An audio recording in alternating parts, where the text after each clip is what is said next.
Bonsoir à tous et bienvenue dans ce journal romain de KTO qui célèbre l'inscription de 2 nouveaux noms au catalogue des saints, ceux de Saint Jean XXIII et Saint Jean-Paul II. Aujourd'hui, l'Église rend grâce à Dieu pour le témoignage de ces 2 saints. Les fidèles se réjouissent et sans doute le ciel aussi, qui a bien voulu attendre la fin de la célébration avant de donner libre cours à la pluie romaine. Ils étaient 800 000, nous dit-on dans les chiffres officiels, à assister physiquement ici à Rome à cette célébration. Ce matin, quelques 500 000 autour de la place Saint-Pierre, de la Via della Conciliazione et des abords immédiats du quartier du Vatican. Et puis 300 000 répartis dans la ville éternelle, là où se trouvaient des grands écrans. Pour la plupart, eh bien, ils ont dormi où il était possible, plusieurs dizaines de milliers en tout cas sur place, aux abords immédiats de la place Saint-Pierre. Ils sont arrivés tout au long de la nuit, se massant au plus près pour être à l'aube parmi les premiers à gagner le parvis de la place. Il leur était proposé au long de la nuit de prier dans l'une des églises de Rome ouvertes pour l'occasion tout au long de la nuit. Alors bien sûr, on va revenir dans ce journal sur ces dernières 24 heures, sur la messe évidemment, sur ce qu'a dit le pape François, mais aussi sur ce qu'ont vécu les pèlerins. Et puis dans la deuxième partie de ce journal, comme chaque soir, nous retrouverons Étienne Loraillère et son invité. Alors ce soir, peut-être le nom de cet invité ne vous est-il pas connu? Il s'agit d'un jeune prêtre du diocèse de Nevers, le père Sébastien Courreau. Il est également connu sur les réseaux sociaux sous le pseudonyme de Padre Seb. Et nous avons voulu savoir ce qu'un jeune prêtre, tant par l'âge que par le nombre d'années depuis son ordination, avait comme regard au fond sur ces 2 figures de ces 2 nouveaux saints. Il est ici avec un groupe de pèlerins. On le retrouvera donc dans la deuxième partie de ce journal. Mais d'abord, retour sur le début de nuit. Je vous le disais, de nombreuses églises étaient ouvertes pour accueillir la prière des pèlerins, avec notamment des confessions qui leur étaient proposées. Les témoignages des prêtres qui y ont participé ce matin nous disaient leur joie d'avoir ainsi pu confesser pour certains une très grande partie de la nuit. Il y avait plusieurs veillées pour les francophones et Benjamin Vincent en a fait le tour. Hier soir à Saint-Nicolas-des-Lorrains, c'était le groupe suisse N'ayez pas peur qui avait organisé une adoration. Un recueillement qui tranchait avec l'ambiance dans les rues voisines et quelques mètres plus loin avec les chants résonnants à Saint-Louis-des-Français.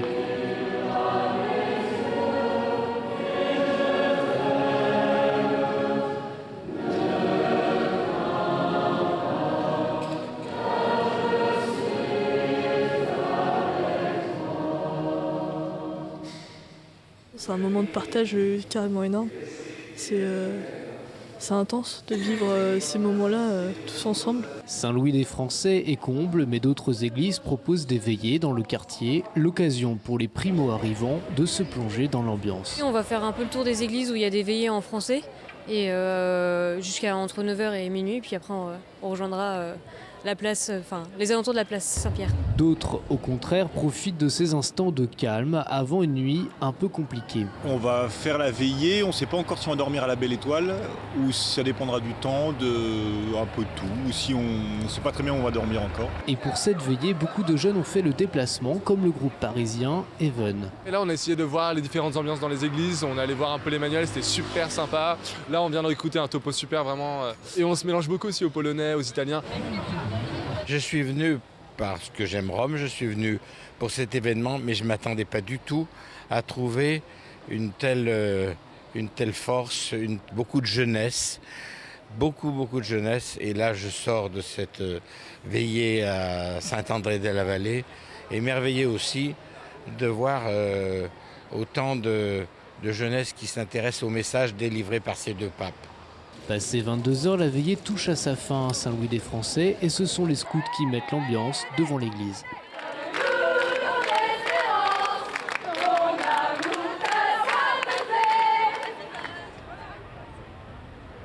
Ouais, cette ambiance de JMJ où des grandes fêtes romaines a duré une bonne partie de la nuit entre ceux qui se tenaient éveillés en chantant, ceux qui priaient en récitant notamment le chapelet et puis ceux qui tentaient par moments de dormir. Alors on revient en images sur ce qui était le but de ce rassemblement. L'objectif de tous ces pèlerins, c'était bien sûr la célébration ce matin de la messe de canonisation. Je vous le disais, ils étaient des centaines de milliers rassemblés sur la place Saint-Pierre et aux alentours alentours, comme vous allez le découvrir sur ces images de la célébration de ce matin. Une foule très importante et qui a été marquée par l'arrivée du pape Benoît XVI, le pape dont la présence était attendue puisqu'elle avait été confirmée par le Saint-Siège, le pape émérite Benoît XVI, venu donc manifester ainsi cette belle continuité dans la charge de successeur de Pierre, dans ce que d'aucuns ont appelé la messe des 4 papes, avec 2 papes canonisés, et puis la présence du pape émérite aux côtés du pape François. Le pape Benoît XVI, dont l'arrivée a été saluée par de longues salves d'applaudissements de la part des pèlerins qui manifestaient ainsi leur affection. Et puis applaudissements également à l'arrivée du pape François. On y reviendra tout à l'heure. C'est après la messe qu'il a consacré un long temps aux fidèles. Mais au début de la messe, il s'agissait d'abord de procéder au rituel des canonisations. Ad honorem sancte et individue Trinitatis, ad exaltationem fidei catholici, et vitae Christianae incrementum, autoritate Domini nostri Iesu Christi, Beatorum Apostolorum Petri et Pauli ac nostra, matura deliberazione prehabita, et divina ope sepius implorata, ac de plurimorum fratum nostrorum consilio, beatos Ioannem vicesimum tertium, et Ioannem Paulum secundum, sanctos esse decernimus et definimus, ac sanctorum catalogo adscribimus, statuentes eos in universa ecclesia, inter santos pia devocione recoli devere,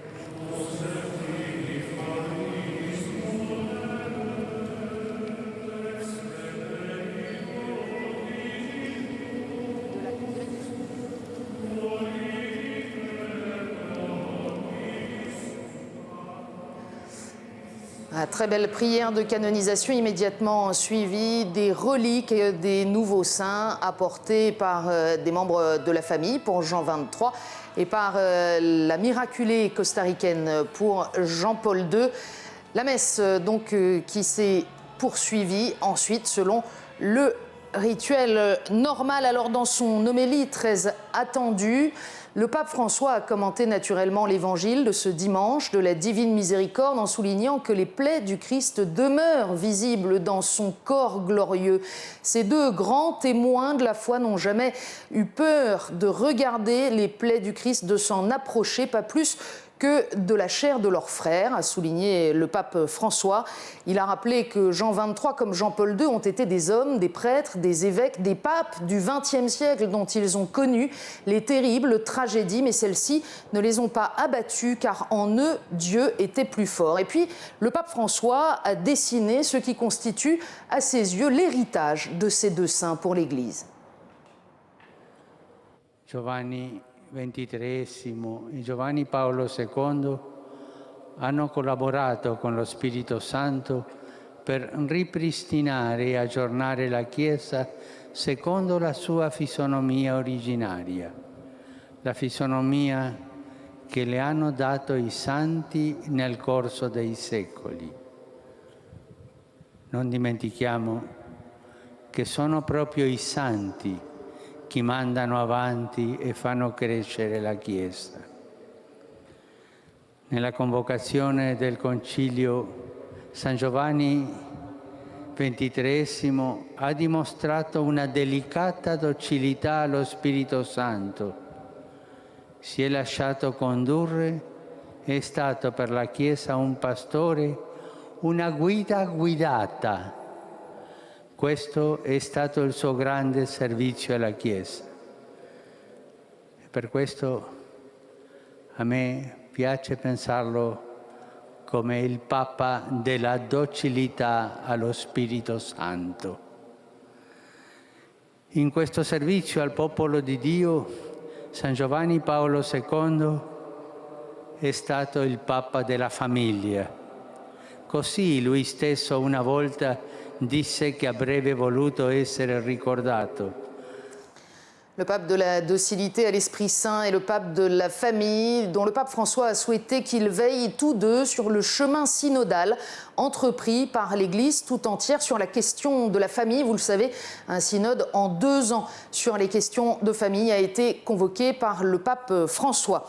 Alors, participaient à cette célébration, bien entendu, aux côtés des pèlerins, de très nombreux prêtres. Ils étaient plus de 6000, dit-on, et puis près d'1 millier d'évêques et 150 cardinaux qu'on célébrait également aux côtés du pape François. Parmi ces évêques, l'archevêque de Malines-Bruxelles, Monseigneur Léonard, qui a bien voulu confier à KTO immédiatement après la messe sa réaction à cette homélie du pape François. J'ai beaucoup aimé aussi les quelques mots en lesquels le pape François a résumé le cœur de la vie de ces 2 saints. Jean 23, la docilité à l'Esprit Saint.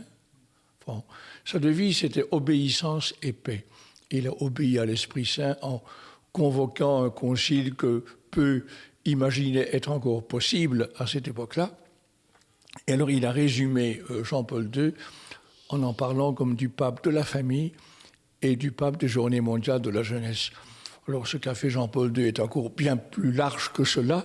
Il a eu un pontificat d'une extraordinaire ampleur, mais certainement la famille. Et il y a beaucoup de pastorats de la jeunesse en Belgique comme ailleurs qui sont redevables à Jean-Paul II de leur vitalité et de leur rayonnement. Après la messe, le pape a très longuement salué les représentants des quelques 93 délégations officielles représentant des États ou des organisations internationales. Parmi ceux-là, signalons la présence du roi et de la reine des Belges Albert II et Paola, mais aussi du président libanais Michel Sleiman, de nombreux chefs d'État ou anciens chefs d'État des pays d'Afrique. Et puis, vous le savez, la délégation française était conduite par le Premier ministre de la République, M. Manuel Valls.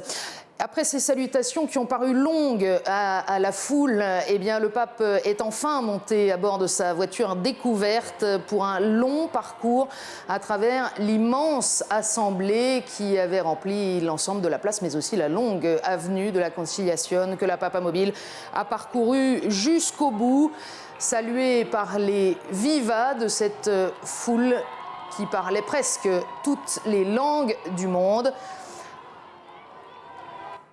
Voilà, et après la messe, eh bien, nos reporters à nouveau ont voulu recueillir les impressions immédiates des pèlerins, d'où qu'ils viennent. On écoute.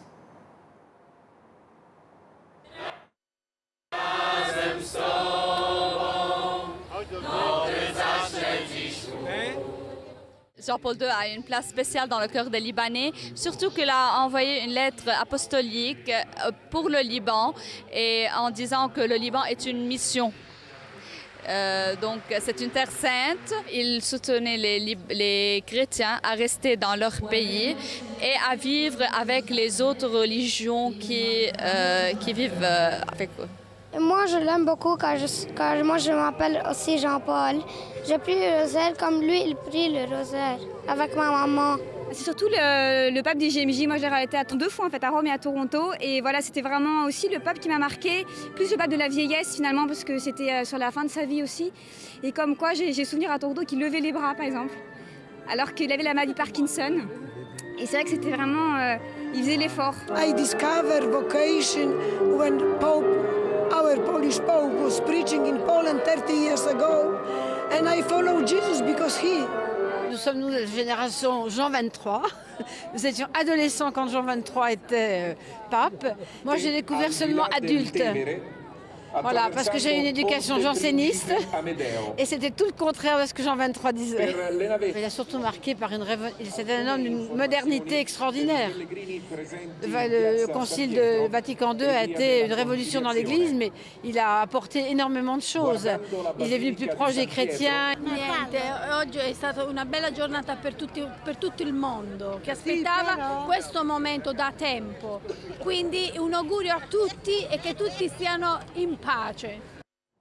Voilà, la joie et la paix, pas d'exaltation dans la célébration de ce matin, mais un profond recueillement. Il y avait ceux qui étaient là sur place et puis ceux qui suivaient à travers les moyens modernes de communication, la télévision en particulier. Je vous parlais des grands écrans, il y en avait même à travers la ville de Rome, que ce soit sur la célèbre place Navone ou bien sur la place Farnèse devant le siège de l'ambassade de France auprès du gouvernement italien. Et puis, il y avait de ces écrans également très nombreux en France, en Belgique, en Suisse, services dans des églises, des salles paroissiales, des cathédrales qui suivaient ainsi en communauté la retransmission de cette célébration. Notre reporter Antonin Lebas était au Puy-en-Velay. Ils étaient 300 inscrits, mais ils sont finalement plus de 600 à être venus assister à la retransmission en direct des canonisations.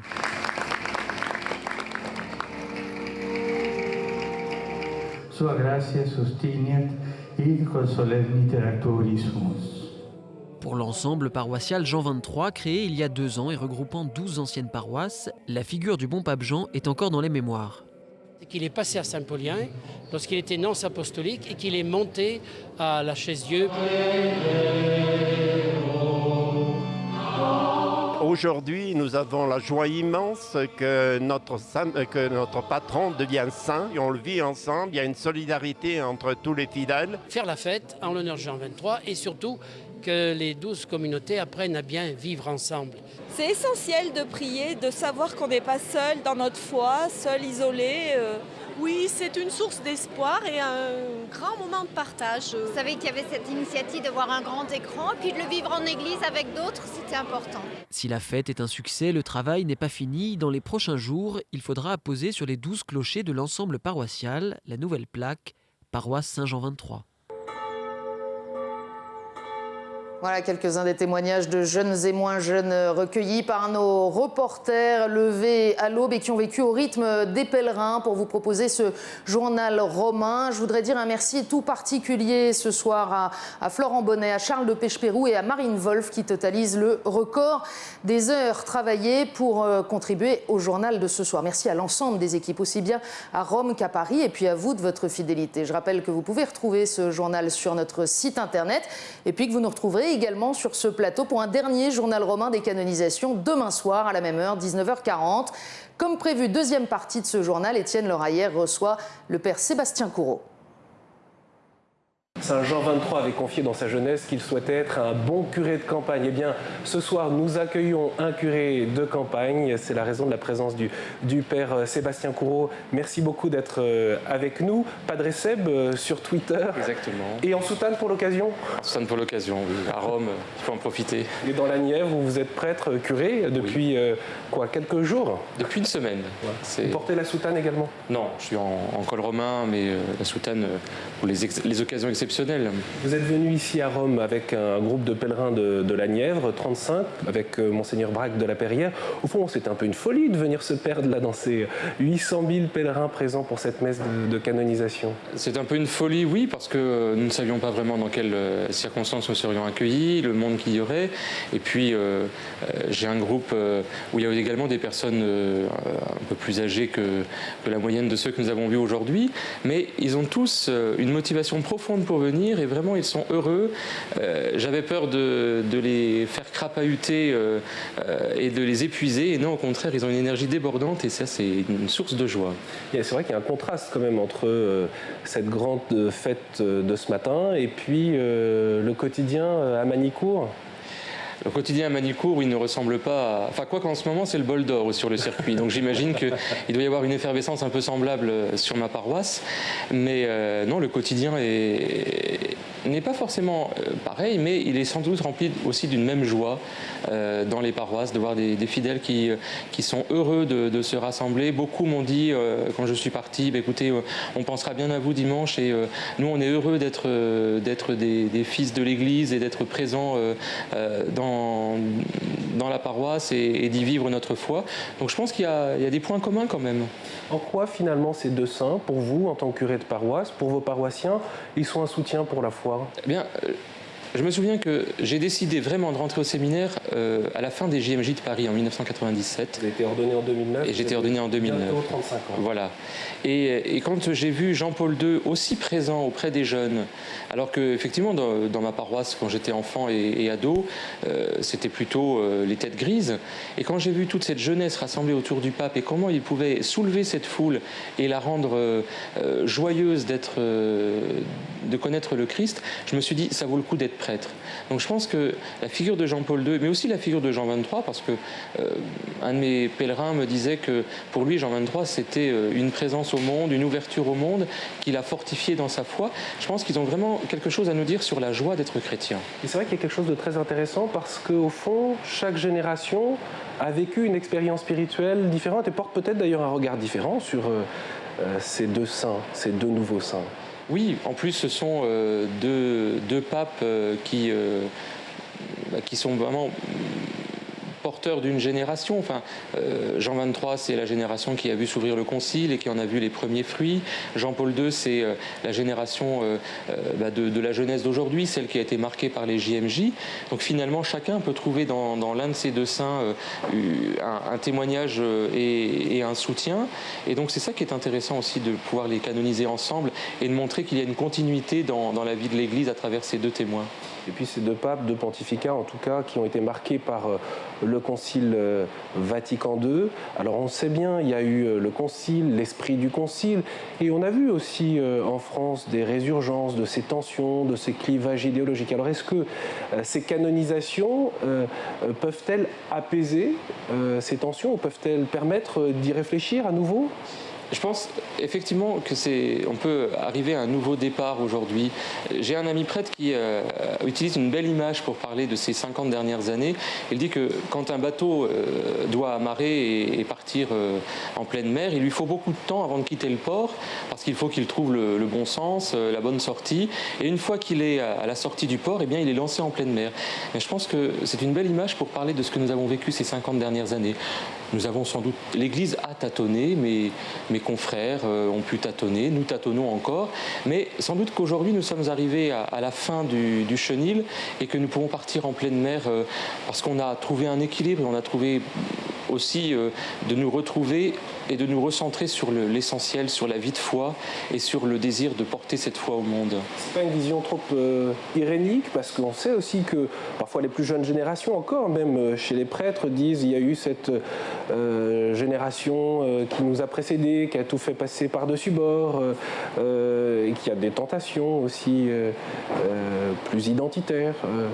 Mais je pense qu'on peut juger effectivement très sévèrement, et en même temps, est-ce que c'est vraiment utile de juger sévèrement ? Est-ce qu'on a vraiment besoin de revenir sur des tâtonnements ? Parce que nous aussi, on sera amené à tâtonner. Est-ce qu'on a vraiment la bonne solution ? Je n'en sais rien. Ce qui compte aujourd'hui, c'est qu'on puisse se dire l'essentiel, c'est de porter la joie du Christ au monde. Avant que je vienne à Rome, je ne m'étais pas forcément posé la question. Depuis que je suis arrivé avec le groupe de pèlerins, je me dis qu'effectivement, il y a un réel désir, une réelle attente de la part de ceux qui m'ont accompagné et qui se retrouvent à Rome ces jours-ci, eh bien, de vivifier leur foi, vraiment de fortifier leur foi. Et pour eux, le fait que l'Église offre ces deux témoins comme saints à la vénération de tous les fidèles, eh bien, c'est une occasion de se dire qu'on a à revenir au cœur de notre foi, on a à rayonner de ce qui nous fait vivre et à retrouver aussi une vie, un compagnonnage avec le Christ, comme l'ont pu vivre Saint Jean XXIII et Saint Jean-Paul II. Pourquoi ce rapport au monde, au fond, pose-t-il question de manière récurrente à l'Église ? Peut-être au regard aussi de votre réalité très concrète en paroisse. Mais le rapport au monde, dès l'évangile de Saint Jean, on sait qu'il est compliqué. Enfin, je vous envoie comme des brebis au milieu des loups, dit Saint Jean, fait dire Saint Jean au Christ. Et bien sûr que le rapport est compliqué. Est-ce que le monde accepte d'être bousculé par le message du Christ ? Est-ce que le monde a besoin d'entendre le message du Christ ? Est-ce que l'Église est vraiment attentive à ce que le monde a besoin et à ce que le monde vit ? Est-ce qu'elle n'est pas là en train de proposer quelque chose qui serait mal perçu ou non perçu du tout ? Donc, dans ce rapport au monde, on peut trouver plein de choses. Je pense que la chance peut-être de ma génération, c'est que nous sommes nés dans une période où déjà le monde avait évolué beaucoup plus rapidement qu'avant, et que déjà la place de l'Église et le message du Christ posait sérieusement question. Moi, je suis né dans une génération où une petite moyenne d'enfants de mon âge allaient au caté et je me suis retrouvé quasiment tout seul à préparer ma confirmation après ma profession de foi. Donc je ne suis pas choqué parce que je l'ai vu. Est-ce pour autant que je dois bénir tout ce qui se vit dans le monde? Je n'en suis pas sûr. Je prends acte que le monde est ainsi, que c'est ainsi que l'Église doit dialoguer avec le monde. Et pour autant, je peux aussi lui rappeler, à travers le message du Christ, l'essentiel et de ne pas tolérer tout ce qui s'y vit et au contraire indiquer un chemin sûr et vrai tel que l'Évangile nous le propose. C'est la raison d'ailleurs pour laquelle peut-être on perçoit aujourd'hui une attention et un besoin d'avoir des pères et des amis, et c'est peut-être ce qu'on retrouve aujourd'hui dans la figure de Saint Jean XXIII et Saint Jean-Paul II. Oui, parce que la grande question, je pense pour un chrétien aujourd'hui, c'est est-ce que je vais y arriver? Est-ce que je vais réussir à vivre ma foi dans un tel monde? C'est la question que me posaient aussi beaucoup de pèlerins ces derniers jours. C'est tellement dur d'être chrétien. Et pour autant, d'avoir vu surtout Jean-Paul II, le soir de son élection, dire « N'ayez pas peur, ouvrez largement les portes au Christ », ça c'est rassurant. Très brièvement, vous profitez du coup avec votre petit groupe d'un pèlerinage à Rome à l'occasion de cette présence, voilà. Pour finir là, ces prochaines heures. Exactement, nous partons mardi soir et nous avons eu à cœur de retrouver aussi des figures de la foi. Et puis il y a eu la messe hier sur le tombeau de Saint-Pierre qui a été un grand moment pour chacun. Et puis la rencontre aussi avec différents témoins. Nous avons célébré la messe à la Chiesa Nuova sur le tombeau de Saint-Philippe Néri, qui lui aussi à son époque avait se posé plein de questions sur l'évangélisation, sur le message apporté au monde. Et à chaque fois il y a eu des périodes de renouvellement, de ressourcement, et finalement c'est encourageant parce que nous n'avons rien à inventer de ce côté-là, et en même temps nous avons tout à proposer.